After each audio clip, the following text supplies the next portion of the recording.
This Headless Professor video is going to examine 4 different trends in contemporary religion. The first of these is fundamentalism.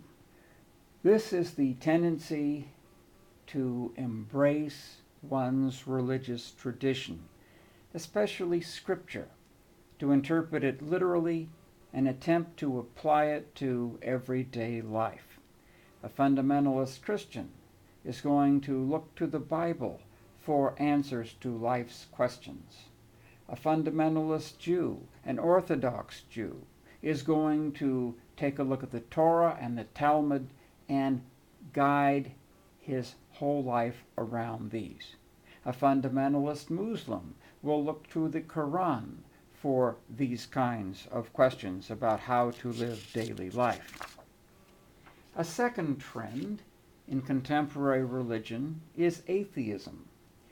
Atheism holds to the doctrine that no gods exist, and atheism is a rejection of the spiritual side of life. We then come to the third trend, the formation of different cults or new religious movements. There are many characteristics of cults, but here are the 3 main ones. The leader is usually someone very charismatic, capable of inspiring people. The doctrines of cults are usually quite unusual, heretical by mainstream standards. They may involve completely new ideas or blends with some old traditions as well. Perhaps the most serious problem with cults is that they tend to be rather abusive, especially of their own members, taking away a lot of their members' freedoms and perhaps their money as well. And there have been examples of cults where the members were killed, either as sacrifice or as a part of some kind of mass suicide. A fourth trend is that of ecumenism.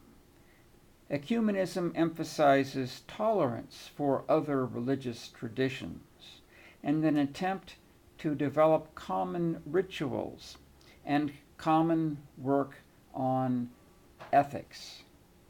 So we have these 4 trends in contemporary religion, and the best way to understand this is with the following diagram.